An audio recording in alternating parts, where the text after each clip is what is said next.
Hello friend, तो कैसे हैं आप सब लोग। आई होप आप सब लोग ठीक होंगे। तो आइए एक बार फिर से स्वागत है मोनिका ब्लॉग में। फिर मैं बात करने आई हूँ। मार्केट में औरत की इज्जत ही उछाली जाती है, क्योंकि अकेले नारी को लोग कुछ भी नहीं समझते। ख़ास तौर से परिवार से ही सबसे पहले गिराना शुरू होता है। फिर दुनिया वाले तो बैठे ही होते हैं, उनको कोई फ़र्क नहीं पड़ता कि आपके घर की इज्जत जा रही है कि क्या हो रहा है। वो तो चिड़िया उड़ाने के लिए बैठी रहते। तो मैं बात करने आई हूँ आज सपना स्नैपी गर्ल्स के लिए, जिसको उसने अपनी 2 बेटियों के साथ तीसरी बेटी माना नहीं मान के तीसरी बेटी माना। आज उसी ने उनके साथ धोखा किया। साथ में रहती थी, भाभी माँ बोलती थी और पीठ पीछे खंजर भोंकती रही। अपने परिवार के साथ मिली रही, बोलती थी भाभी मेरी सब कुछ है, भाभी इधर नहीं रहेंगी तो मैं क्या करूँगी इधर रह के। ऐसे ड्रामा कर के वो अपने घर चली गई। उसको चैनल चाहिए था, तो शायद एक चैनल उसने ले लिया था और उसका नाम चेंज कर दिया था। फिर भी उन लोगों का मन नहीं भरा। वो लोग चाहते थे सपना के सारे चैनल वापस मिल जाएं। उन लोगों का तो मन ये भी था स्नैपी गर्ल्स भी मिल जाए, पर उसके बीच खुद की मेहनत थी उसमें, वो कैसे दे सकती थी। जिस चैनल को उसने दिया, विश्वास किया, जिसमें उसके पतियों की मेहनत थी, यादें थी, और जिसको उनने बहुत मेहनत से खड़ा किया था, उसने अंशु को अपनी बेटी समझ कर दिया। पर उसको क्या मालूम कि अंशु ही खेल खेल रही है। सबसे बड़ा गेमर तो अंशु ही है।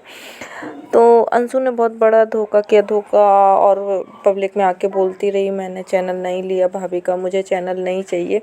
सपना की ये गलती हो गई। सपना को इतना नहीं आना चाहिए था किसी की बातों में, और उसको चैनल अपना नहीं देना चाहिए था। अपने उसको आईडी पासवर्ड सब चीज़ें चेंज कर लेनी चाहिए थी। कि सबसे बड़ी बात, विश्वास की बात मैं नहीं मानती। किसी के फ़ोन में अपना लॉगिन करो, अकाउंट किसी को अपना पासवर्ड दो। आईडी पासवर्ड किसी को भी नहीं देना चाहिए। ईमेल पासवर्ड अपना किसी को भी नहीं देना चाहिए। मैं बिलीव नहीं करती, क्योंकि ज़िंदगी में ऐसे ऐसे लोग देखे हैं जो विश्वास करने के लिए बोलते हैं मैं विश्वास पाती हूँ, पर कोई नहीं होता है आज के ज़माने में। सिर्फ अपना परिवार ही अपना होता है। तो मैं नहीं मानती कि किसी को देना चाहिए। तो सपना को नहीं देना चाहिए था, अंशु को, वो चैनल। और अगर दे भी दिया बेटी समझ के, तो अंशु को भी ये नहीं करना चाहिए था जो उसने सपना के साथ किया है ना। मत करो ऐसा, क्योंकि आगे ज़िंदगी बहुत बड़ी है। वो तो काट लेगी और कल उसकी बेटियां बड़ी होंगी, तुम लोगों की इज्जत कहाँ जाएगी। आज उसके दादा दादी को भी सोचना चाहिए था कि मेरे दोनों बेटे तो चले गए, बची ये पोतियाँ। तो भाई भौजाई किसी के ना होते है ना, तो उनके भरोसे आप बोल रहे हो। ये पोतियाँ ही आगे तुम्हारा करेंगी और करती भी है ना। पर ऐसा तो रखो कि कभी तुम्हारी पोतियाँ गर्व से कह पाएँ कि हमारे दादी दादा हैं, है ना। और उसकी सबसे बड़ी बात है गंदे गंदे वीडियो पोस्ट करना, गलत चीज़ें लिखना, है ना। ये सब धोखाधड़ी मत करो, क्योंकि अकेली औरत है। अगर बच्चे को पाल रही है, रह रही है, तो उसको सुकून से रहने दो, है ना। अंशु तुम भी पढ़ी लिखी हो शायद, क्या ही बोलूँ, ज़्यादा मैं नहीं बोल सकती क्योंकि ये पारिवारिक मैटर है ना। पर मुझे ये अच्छा नहीं लगा। अंशु ने बहुत कम उम्र में ये लीगल फीगल क्या है, जानते क्या हो लीगल के बारे में, कुछ भी नहीं जानते हो ना, फिर भी बोलते हो। यहाँ बोलती थी मैं अपनी फैमिली से ज़्यादा सपना को प्यार करती हूँ। कोई नहीं करता यार, कोई भी नहीं करता, है ना।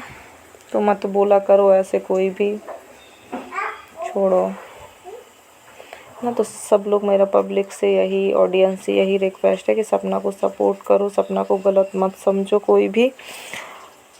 वो अकेली है, बहुत मेहनत कर रही है। उसका माइक भी, हर फैमिली भी मिडिल क्लास फैमिली है, तो बेचारे इतने स्ट्रॉन्ग नहीं हैं कि आप उनकी मदद कर पाएँ उसकी।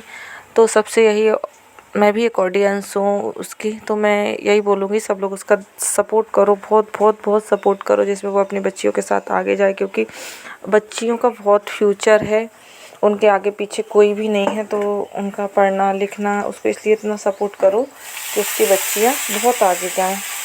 Thank you.